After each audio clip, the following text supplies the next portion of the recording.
Hello दोस्तों, welcome to main point study. तो आज हम करने वाले हैं क्लास 11 के इतिहास का चैप्टर नंबर 4 जिसका नाम है इस्लाम का उदय और विस्तार। और हम करने वाले हैं इसके मोस्ट इंपॉर्टेंट एमसीक्यू।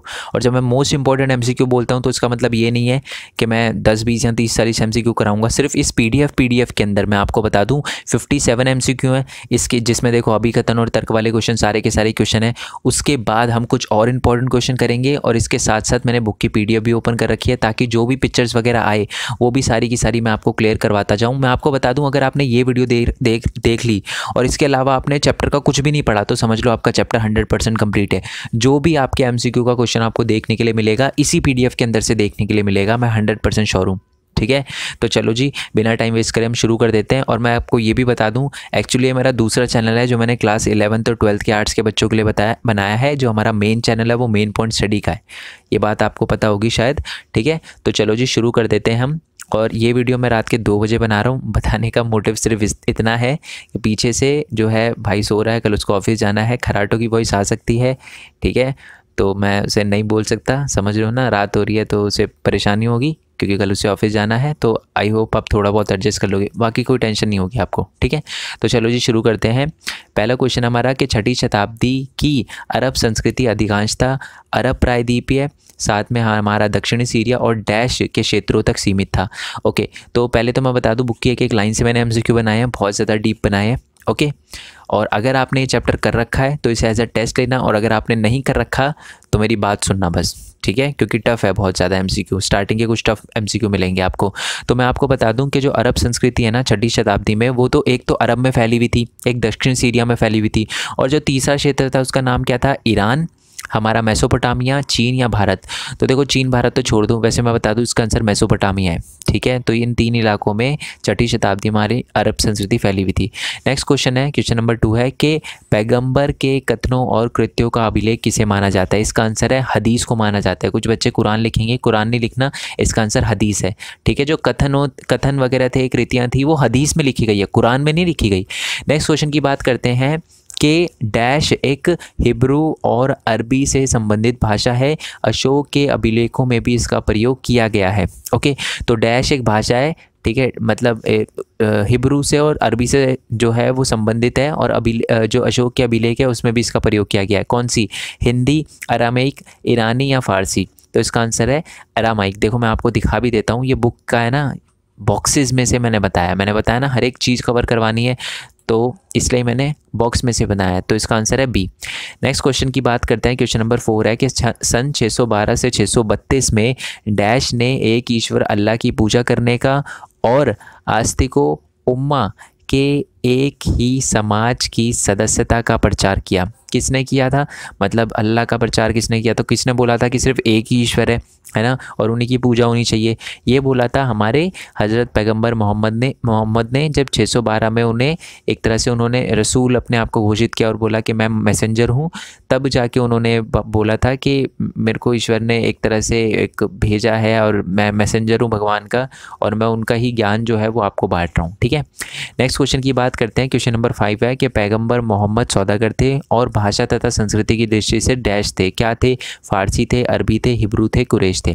कुछ बच्चे अरबी और कुरैश में कंफ्यूज हो गए होंगे। ठीक है, हिब्रू और फारसी, तो इसका आंसर बिल्कुल नहीं है। देखो इसमें भाषा भी लिखा है तो अरबी है भाषा, कुरैश कोई भाषा थोड़ी ना है, इसका आंसर है बी। नेक्स्ट क्वेश्चन की बात करते हैं, हमारा नेक्स्ट क्वेश्चन है कि अरबी जो लोग होते हैं वो कबीलों में बटे हुए थे। प्रत्येक कबीले का नेतृत्व एक डैश द्वारा किया जाता था। किसके द्वारा किया जाता था, महात्मा, शेख, हजरत या इनमें से कोई नहीं, तो शेख द्वारा किया जाता था। ठीक है, नेक्स्ट क्वेश्चन है क्वेश्चन नंबर 7 कि मवाली किसे कहा जाता है। ओके, आप सोच रहे होगे सर ये कैसा क्वेश्चन दे दिया आपने, बट ये आपकी बुक में है। ठीक है, और मवाली किसे कहा जाता है, बेसिकली मैं आपको बता दूं गैर अरब व्यक्ति। अब इसका कॉन्टेक्स्ट थोड़ा सा समझा देता हूं कि आपको थोड़ा बहुत याद रहे।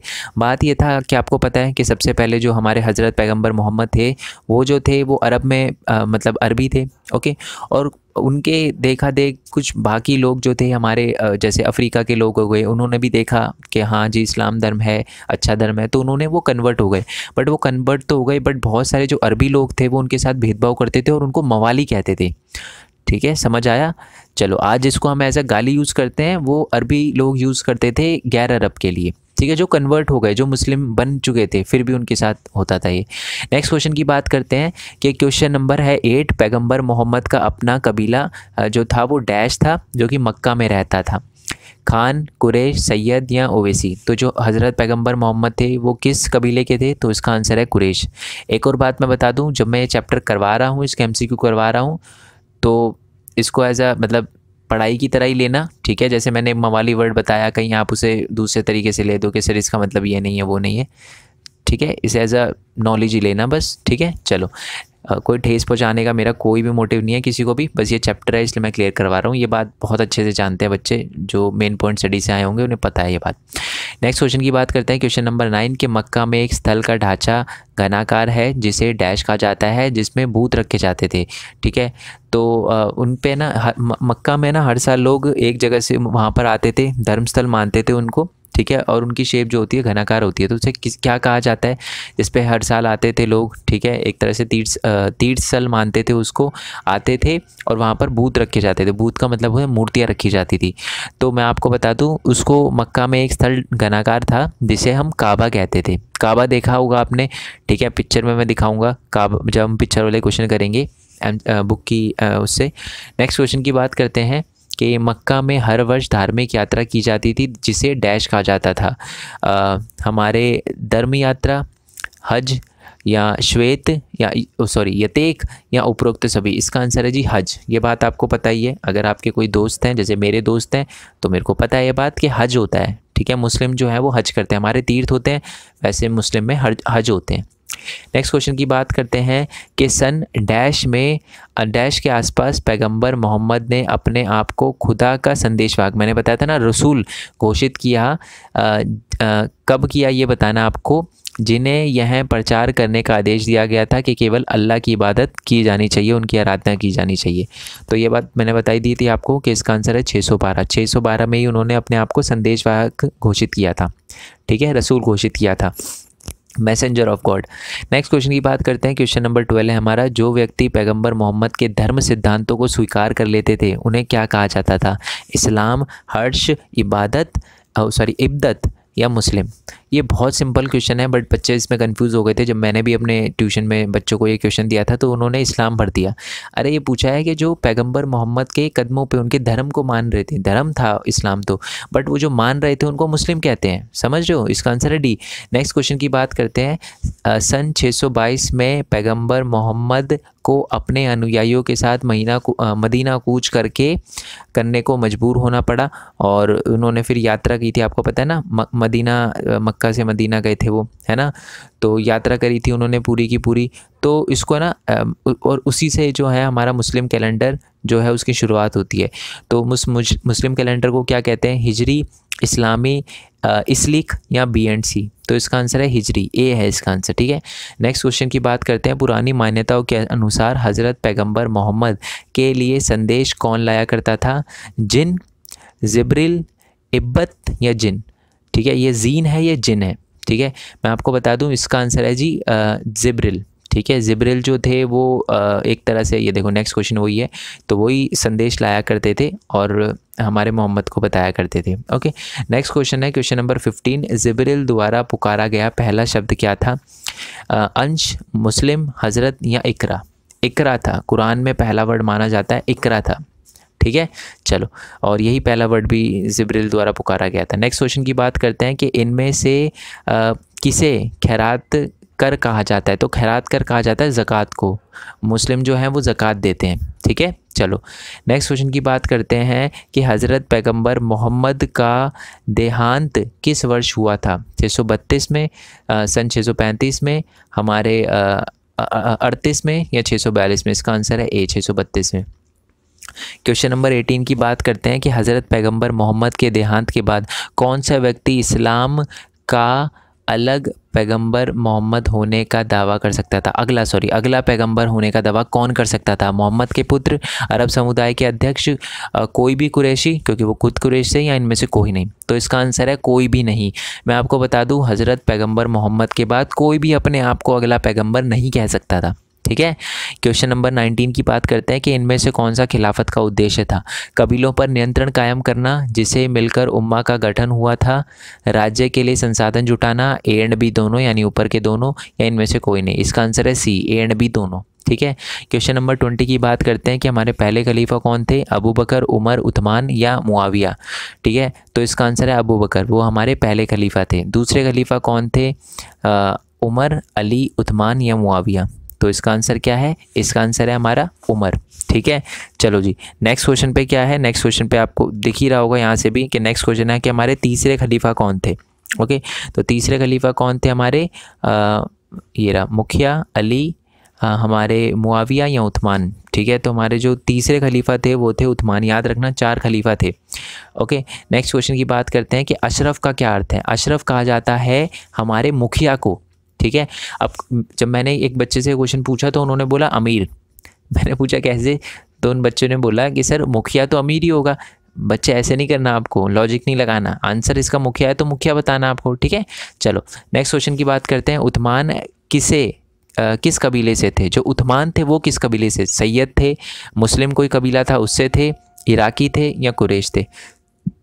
तो मैं बता दूं कि हमारे जो उस्मान थे वो भी कुरैश कबीले से थे। ये बात आप याद रखना। देखो, इस्लाम कोई कबीला नहीं है, वो तो एक पूरा एक धर्म हो गया ना। अब तो मतलब हर जो वो है, आप कह सकते जो सारे लोग हैं जो इस्लाम धर्म को मानते हैं वो मुस्लिम है। तो कबीले तो बहुत सारे हो जाएंगे मुस्लिम के, है ना। बट मैं आपको बता दूं वो जो थे वो कुरैश थे।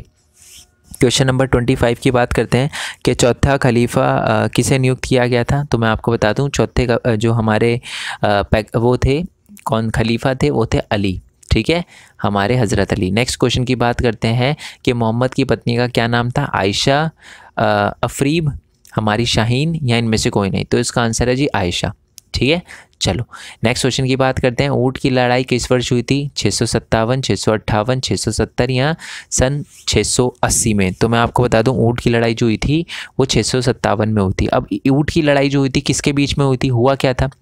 तो यही क्वेश्चन है आपका कि 657 में ऊँट की लड़ाई किन के बीच हुई थी। अब देखो मैंने इसी का आंसर नीचे बता दिया, पता है मैंने जानबूझ के किया है।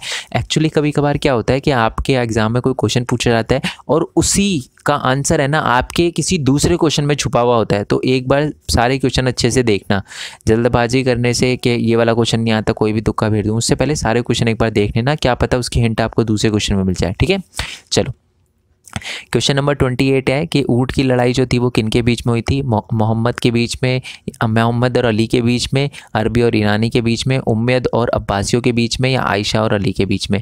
इसका आंसर है जी डी, आयशा और अली के बीच में हुई थी। आयशा कौन थी, हमारे मोहम्मद की पत्नी, और अली जो थे वो हमारे चौथे खलीफा थे। ठीक है, नेक्स्ट क्वेश्चन की बात करते हैं कि अली का दूसरा युद्ध संधि के रूप में समाप्त हुआ। ठीक है, जिनसे उनके अनुयायियों को 2 घरों में बांट दिया, 2 गुटों में बांट दिया। बेसिकली 2 घरों लिखा है इसमें, 2 गुटों में बांट दिया। कुछ उनकी तरफ कुछ उनके तरफ वफादार बने रहे, अन्य लोगों ने उसका साथ छोड़ दिया और वह डैश कहलाने लगे।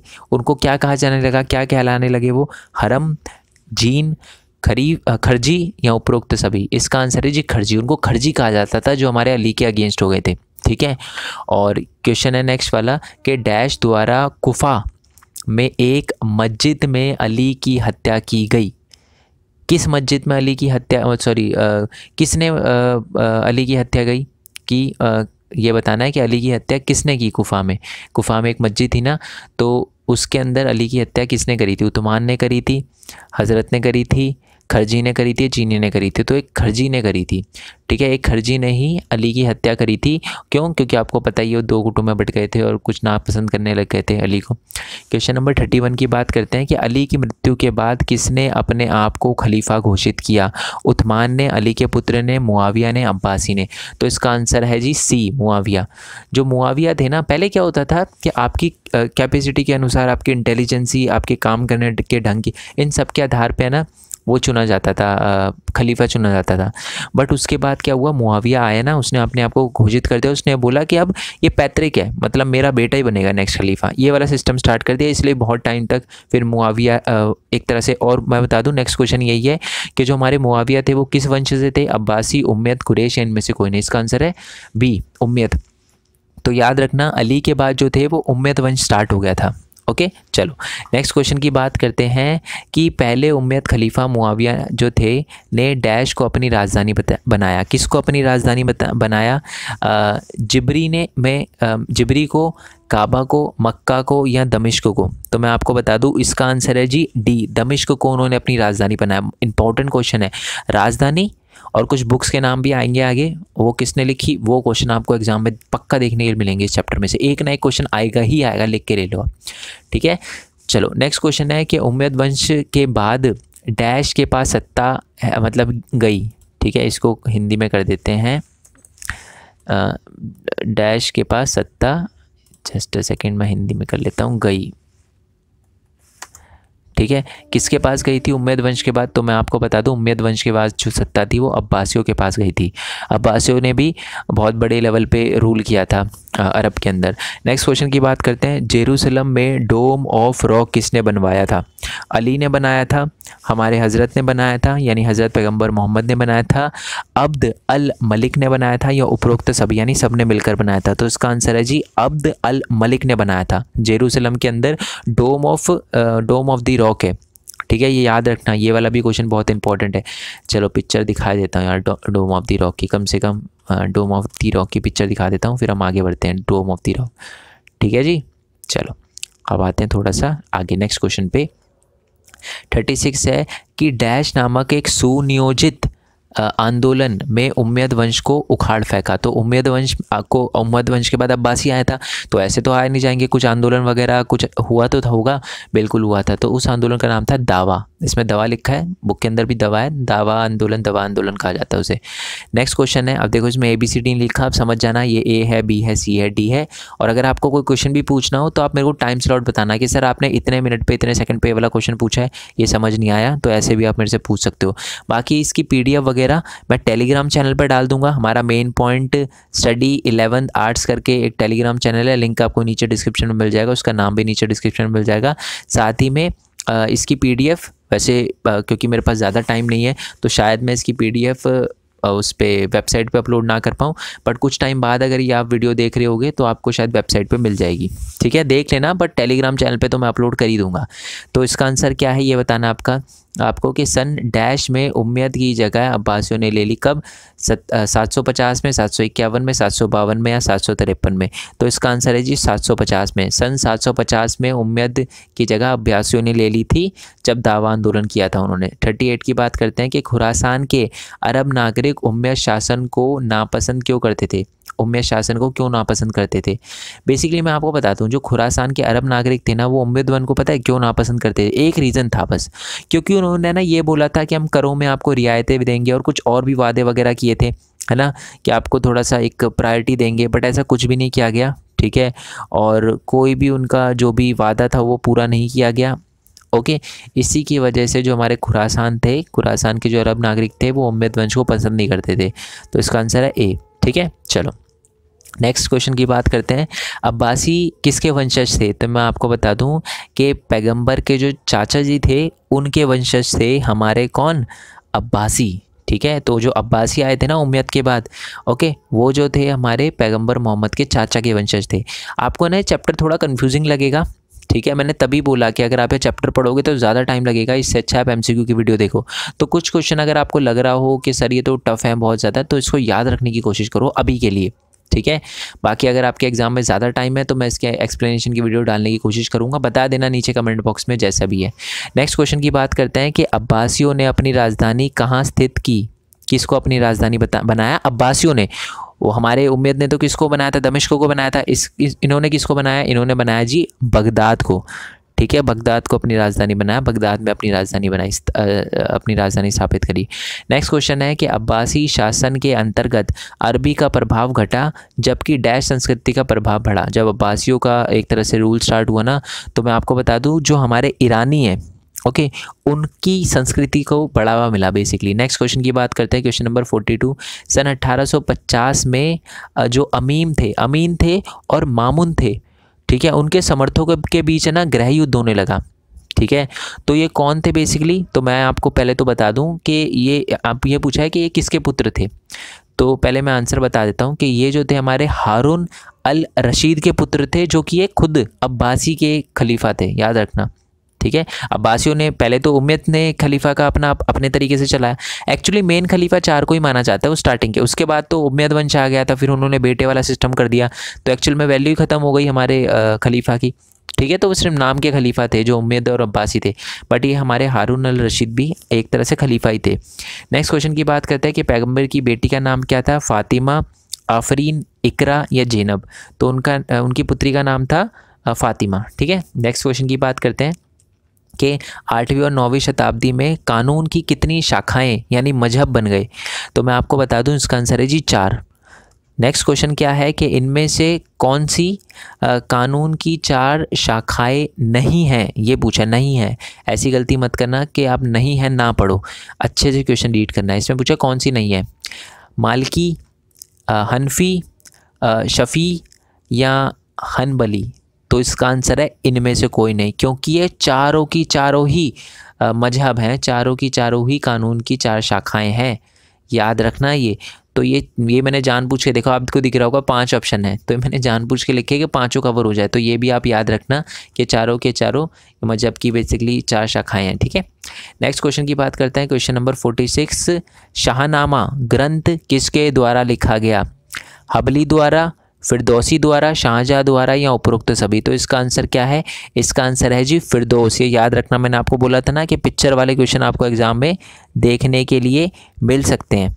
ओके चलो, तो ये वाला क्वेश्चन हो गया, तो फिरदौस ने शाहनामा लिखा था। नेक्स्ट क्वेश्चन की बात करते हैं, कागज़ किस देश से आया? तो मैं आपको बता दूं कागज़ जो है वो चीन देश से आया था। ये तो आई होप ये पता हो, तो जनरल नॉलेज का क्वेश्चन है, बुक में भी लिखा हुआ है बट जनरल नॉलेज का भी है।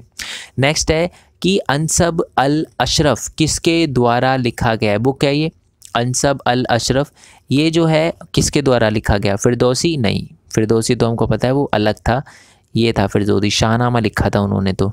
ठीक है, इस्मिले या बालाधुरी या ताबरी? तो इसका आंसर है जी बालाधुरी। ठीक है, बालाधुरी द्वारा ही हमारा अनसब अल अशरफ लिखा गया था। ठीक है, नेक्स्ट क्वेश्चन की बात करते हैं कि तारीख अल रसूल किसके द्वारा लिखा गया था? तो वो हमारे ताबरी द्वारा लिखा गया था। ठीक है, बेसिकली रसूल के बारे में लिखा गया था इसमें। ओके, और इसमें वंश वगैरह के बारे में बताया गया था। ओके चलो, नेक्स्ट क्वेश्चन की बात करते हैं, सुंदर लिखने की कला को क्या कहा जाता है? खुशनवीसी, हमारी लेख, अरब अल लीक या ताबरी? इसका आंसर है जी खुशनवीसी। ठीक है, चलो जी नेक्स्ट क्वेश्चन पे आते हैं। नेक्स्ट क्वेश्चन हमारा 50th क्वेश्चन है कि 51 है। ठीक है, 50 क्वेश्चन ये था, 51 है ये हमारा कि वनस्पतियों की जो डिज़ाइन होती है ना, उनको बनाने की जो कला है उनको क्या कहा जाता था? इसको तबरी कहा जाता था, जीन कहा जाता था, अल तीर मान कहा जाता था या अरबेस्क कहा जाता था? तो उसका आंसर अरबेस्क है। अब मैं इसका थोड़ा कॉन्टेक्स्ट दे देता हूँ। बात क्या थी कि इस्लाम में आप देखोगे ना, किसी की पिक्चर बनाना हराम है, मतलब गलत माना जाता है कि आप किसी की पिक्चर नहीं बना सकते। इसका पता है क्या रीज़न है? क्योंकि माना जाता है कि किसी को भी बनाना ये भगवान के हाथ में है, अल्लाह के हाथ में, ठीक है, ईश्वर के हाथ में। तो कोई भी इंसान अगर बनाता है तो वो गलत काम कर रहा है, भगवान बनने की कोशिश कर रहा है। ये थोड़ा सा कॉन्टेक्स्ट दिया गया है। तो इसीलिए क्या किया, जो भी हमारे ऐसे पेंटर वगैरह होते थे ना, उन्होंने फिर लिखना स्टार्ट कर दिया कि लिखने में तो हम कोई चीज़ नहीं बना रहे, और उसकी पौधों की या वनस्पतियों की पिक्चर बनाते थे, तो इससे भी वो एक तरह से क्रिएटर नहीं कहलाए। तो इसलिए ये दोनों कला जो है बहुत ज़्यादा मशहूर हो गई। ठीक है, तो एक खुशनवीसी याद रखना है और अपना अरबेस्क याद रखना है। एक क्वेश्चन इसमें से पक्का देखने के लिए मिलेगा।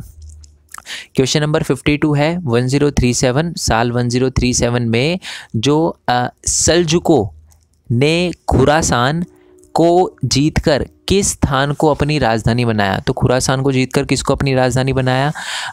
बल्ख को, बुखारा को, हेरात को या निशापुर को? तो इसका आंसर है निशापुर। ठीक है जी, याद रखना। नेक्स्ट क्वेश्चन की बात करते हैं, क्वेश्चन नंबर 53 कि ये हमारा लैंड लिखा है, बट ये एक तरह से होली लैंड होगा। ठीक है, मैं इसको लिख देता हूँ, ये होली लैंड, आपकी बुक में एक होली लैंड है कि होली लैंड बेसिकली किसे कहा जाता है, तो इसका आंसर है जी जेरूसलम। जेरूसलम को होली लैंड बोला जाता है। नेक्स्ट क्वेश्चन है कि निम्नलिखित में से किन्हें फौजी शहर कहा गया है? कुफा को, बसरा को, फुस्तात को या उपरोक्त सभी? इसका आंसर है जी उपरोक्त सभी। इन तीनों को फौजी शहर कहा गया है। नेक्स्ट क्वेश्चन है कि उम्मा किसे कहा जाता है? तो मैं आपको बता दूं, मुस्लिम को कहा जाता है, शासक को कहा जाता है, मुस्लिम के धार्मिक विद्वानों को कहा जाता है, या उपरोक्त सभी? तो मैं आपको बता दूं, जो मुस्लिम धार्मिक विद्वान होते हैं ना, उनको उम्मा कहा जाता है, उलेमा कहा जाता है। रियली सॉरी, मैंने थोड़ा गलत रीड कर दिया, उलेमा कहा जाता है या उल्मा कहा जाता है। ठीक है, चलो ये वाला क्वेश्चन आते हैं। देखो, ऐसे क्वेश्चन को अटेम्प्ट करने का ना मैं आपको सिंपल सा तरीका बताऊंगा। आप यूज़ करो एलिमिनेशन मेथड। ठीक है, अब सबसे पहले आप देखो, ये 4 ऑप्शन है। ज़रूरी नहीं है कि एग्जाम में आपको चारों आते हो, पर आपको ये जो ऊपर के एमसीक्यू थे ना, उससे एक बात तो क्लियर हो चुकी है कि जी फिरदौस जो है ना हमारे, उन्होंने शाहनामा लिखा था। अब बी का 4 होना चाहिए। बी का 4 देखो किस में लिखा है, बी का 4, बी का 4, ये लिखा बी का 4। तो बाकी देखो किसी में बी का 4 लिखा नहीं, किसी में भी बी का 4 नहीं, तो हो गया ना, बस यही है इसका आंसर ग। समझ आया आपको? एलिमिनेशन मेथड, पहले तो जो गलत है उसे हटा दो, बट जो आपको करेक्ट लगता है उसको, जिसका आपको पता है उसका आंसर दो पहले। ठीक है, चलो तो अब देखो, इससे हमें क्या पता चला कि जो हमारे इब्न सीना थे, ठीक है, उन्होंने किताब अल बुकहला लिखी थी, और साथ ही में हमारे जो मसूदी थे, उन्होंने मुरूज अल दहाब लिखी थी, और साथ ही में हमारे जो जहीज थे, उन्होंने क्या लिखा था, चिकित्सा के सिद्धांत लिखे थे। किन्होंने? जहीज ने। ओके, चलो लास्ट क्वेश्चन दे रखा है हमें, बेसिकली दे रखा है कि मध्यकाल में जो अरब और ईरानी व्यापारी थे ना, उनका चीन, भारत और यूरोप के बीच में समुद्री व्यापार का एकाधिकार था। ये बात सच है, ये बात सच है। पता है बेसिकली क्यों था? क्योंकि वही है ना, भारत में आके व्यापार वगैरह करते थे और हुंडियों वगैरह, सिक्के वगैरह का प्रयोग करते थे। क्या यही लाइन लिखी हुई है? कारण में लिखी हुई है। दोनों सही है, दोनों का आपस में लेना देना है, बिल्कुल लेना देना है। इसका आंसर क्या होगा? घ होगा। ठीक है, चलो अब आ जाते हैं थोड़ा पिक्चर बेस्ड क्वेश्चन पे। तो ये तो बता चुका हूँ मैं जेरूसलम का डोम ऑफ रॉक्स, फिर भी मैं एक बार शुरू से सारी पिक्चर बता देता हूँ, कोई भी छोड़ना नहीं चाहता मैं। ओके, तो सबसे पहले हमारे जिब्रिल की है। ठीक है, और इसमें देखो बता भी रखा है, जो मैंने आपको वैसे बता ही दिया। ये बता दूँ, अजाए बुल मखलूकात। ठीक है, ये बेसिकली एक पुस्तक थी, उसके अंदर वर्णन किया गया था हमारे जिब्रिल का। ओके, और पहला जो वर्ड था मैं आपको बता ही चुका हूँ, वो हमारा इकरा था। ये देखो लिखा सबसे पहला इकरा। नेक्स्ट पिक्चर देखते हैं, ये बेसिकली हमारे काबा की है। मैंने बताया ना, काबा में बहुत सारी मूर्तियाँ वगैरह रखी जाती थी। ये चौकोर आप देख ही सकते हो, चौकोर वगैरह है इनका। घनाकार है, ये घनाकार का मतलब चौकोर होता है।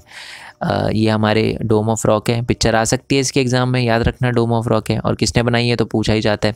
ये जो पिक्चर है, ये मैं आपको बता दूं कि ये जो है वो समारा, ये दूसरी अब्बासी राजधानी जो थी, पहली अब्बासी राजधानी क्या किसको बनाया गया था? उन्होंने बगदाद को बनाया था। तो दूसरी जो राजधानी थी वो थी समारा। और मैं आपको ये बता दूं कि अल मुतवक्किल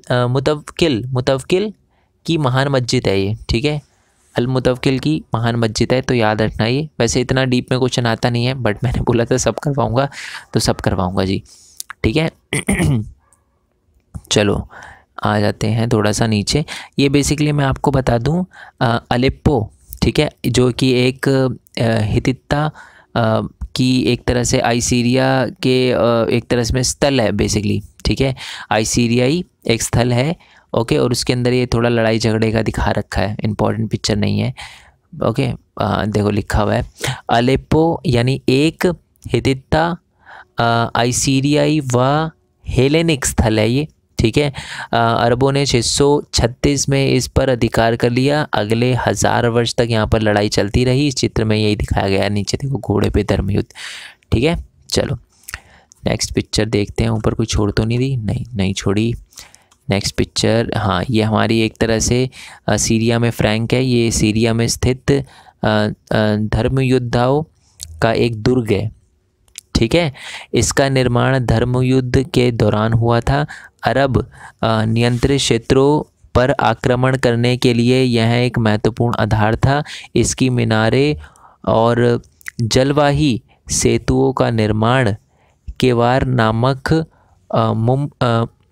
मामलुक सुल्तान ने 1271 में करवाया। ठीक है, चलो ये पिक्चर बेसिकली फसल की कटाई दिखाई गई है। मज़दूरों का खाना एक ट्रे में लाया जा रहा है, ये कुछ नहीं है। बुक का मेंशन कर रखा है, नाम याद रखना चाहो तो याद रखना, गेलन की एक बुक थी ये। ठीक है, एंटीडोट्स। नेक्स्ट आते हैं, ये क्या है, ये हमारा बसरा को जाने वाली ये शिप है, बसरा को जाने वाली एक शिप है। ठीक है, नाव है और नाविक भारतीय है और यात्री अरबी है, ये दिखाया गया इसमें। ठीक है, चलो और क्या पिक्चर है, एक बहुत, हाँ ये वाली, ये बहुत इंपॉर्टेंट पिक्चर है। इसका क्वेश्चन है ना आपके सपोर्टिंग मटेरियल में भी दे रखा था, जो कि बहुत इंपॉर्टेंट है। ठीक है, मुस्त नसीरिया ये एक मदरसा है। मुस्त नसीरिया मदरसे का एक आंगन है। ठीक है, जो मर्तब में अपनी स्कूली शिक्षा पूरी कर चुके विद्यार्थियों के लिए यह मदरसा महाविद्यालय था। ठीक है, जो मर्तब में अपनी स्कूली शिक्षा पूरी कर लेते थे उनके लिए महाविद्यालय था। याद रखना है, क्वेश्चन पूछा जाता है आपसे। ये है जी हमारा 9वीं शताब्दी में एक चर्मपत्र पर लिखे कुरान के कुछ एक तरह से आयतें वगैरह कह सकते हो आप। ये इम्पोर्टेंट बिल्कुल भी नहीं है। ठीक है, चलो और ये वाली पिक्चर क्या है, ये 13वीं शताब्दी में अरबी पांडुलिपि का एक लघु चित्र है जिसमें दिमना शेर, जिसको असद कहा गया है, बात कर रहा है, असद से बात कर रहा है। दिमना शेर असद से बात कर रहा है। आगे आते हैं जी, ये बेसिकली 18वीं शताब्दी में फ़िलिस्तीन के खिरबत अल मफजर महल के स्नान गृह का फर्श है ये। ठीक है, चलो और आगे क्या लिखा हुआ है कि इस पर सुंदर पच्चीकारी की गई है। कल्पना कीजिए ये पेड़ के ऊपर हमारे कौन बैठे हुए हैं, खलीफा विराजमान है। चलो और ये क्या दे रखा है, ये बेसिकली इस्लामी जो थे हमारे वास्तुकला वगैरह सजावटी वगैरह के लिए था। ये टाइमलाइन आप याद रख सकते हो तो याद रखना, 1258 में मुग़लों ने बगदाद पर कब्ज़ा कर लिया था। ये एक बार याद रखना कि किसने किसको राजधानी बताया, बगदाद को बनाया था, दमिश्क को बनाया था, किसने, उम्मयद ने बनाया था ना दमिश्क को, अभी अभी ऊपर क्वेश्चन देखा, और अब्बासियों ने बनाया था राजधानी किसको, बगदाद को। ठीक है, आई होप ये वीडियो आपको अच्छी लगी हो। ठीक है, समझ आया हो, आपकी हेल्प हुई हो। अगर ऐसा हुआ है तो वीडियो को लाइक ज़रूर करना, इससे सपोर्ट मिलता है। ठीक है, लाइक से वैसे कुछ फ़र्क नहीं पड़ता, बट इससे सपोर्ट मिलता है कि हाँ ना बच्चों के लिए कुछ करना है। बिल्कुल ऐसी फीलिंग आ रही है जब मैंने पहले जब अपना मेन पॉइंट स्टडी वाला चैनल शुरू में शुरू किया था ना, बिल्कुल वैसी शुरुआत आ रही है। ऐसा लग रहा है कि हाँ बिल्कुल वैसा ही फील हो रहा है। ठीक है, तो अगर आपको ये वीडियो अच्छी लगी हो तो सब्सक्राइब ज़रूर करना, आपका सपोर्ट बहुत इंपॉर्टेंट है। ठीक है, मैं भी चाहता हूँ कि मैं 11th वालों के लिए ज़्यादा से ज़्यादा, 11th और 12th वाले के लिए ज़्यादा से ज़्यादा कंटेंट डालूँ। तो आप इस चैनल को जितना हो सके शेयर करना, बाकी बच्चों तक पहुँचाना, क्योंकि मैं सिर्फ ऐसा नहीं है कि एग्ज़ाम तक आपकी हेल्प करना चाहता हूँ, एग्ज़ाम के बाद भी। बट आप खुद समझो, जब 10th वाले बच्चे मेरे पे प्रेशर डालेंगे कि नहीं सर मेन वाला चैनल है, मेन पॉइंट स्टडी पे, उस पर वीडियो डालो, है ना, तो एक तरह से उनकी बात सुननी पड़ेगी। आप समझना मेरी बात, क्योंकि प्रेशर उनका ज़्यादा आता है। इसलिए मैंने अलग चैनल बनाया है, क्योंकि वो वहाँ पर मतलब 11th और 12th की वीडियो डालने ही नहीं दे रहे थे, कह रहे थे सर आप सिर्फ पहले यहाँ पर 10th की कर लो, अलग बना लो, इसलिए मैंने बनाया आपके लिए। बट बिलीव में आप देख ही सकते हो, कल से आज तक मैं 10-12 वीडियो डाल चुका हूँ एक दिन में। ठीक है, मैं वहाँ पर इतनी वीडियो मतलब 1-1.5 हफ्ते में भी नहीं डालता। ठीक है, तो आपको लेकर भी मैं ज़्यादा सीरियस हूँ। बाकी आप सपोर्ट ज़रूर करना, चैनल को सब्सक्राइब करना, जितना हो सके वीडियो को शेयर करना। बाकी कोई दिक्कत हो तो मेरे को बताना। और हमारे अलग अलग चैनल जैसे मेन पॉइंट टेक हो गया, मेन पॉइंट गेमिंग हो गया, गेमिंग लैपटॉप वगैरह लिया है तो स्ट्रीम वगैरह करेंगे, उस पर आ जाना उस पर। ठीक है, मेन पॉइंट गेमिंग वाले चैनल पे यूनिक वर्ल्ड है एक चैनल हमारा, और साथ में मेरा व्लॉगिंग चैनल है, सबका लिंक नीचे डिस्क्रिप्शन में दे रखा है। आप अगर आना चाहो तो उस चैनल को सब्सक्राइब कर सकते हो, वहाँ पर आ सकते हो, ज़रूर करना। फैमिली का पार्ट बन रहे हो तो पूरी फैमिली का पार्ट बनो। ठीक है, बाकी मिलते हैं नेक्स्ट वीडियो में। PDF में बता चुका हूँ, मेन पॉइंट टेक वाले चैनल पर हमारे टेलीग्राम चैनल पर डाल दूँगा। मेन पॉइंट स्टडी लिखना सर्च पे, बाकी 11th वाला आप खुद ही आ जाएगा। ठीक है, कोई 9th वाला 10th वाला मत कर लेना, है ना, 11th का आर्ट्स वाले ही करना। बाकी कोई दिक्कत आए तो बता देना मेरे को। मिलते हैं नेक्स्ट वीडियो में, तब तक के लिए थैंक यू सो मच। जय हिंद, जय Bharat, Vande Mataram. Thanks for your support दोबारा से, एंड बाय बाय। चैनल को सब्सक्राइब करना मत भूलना।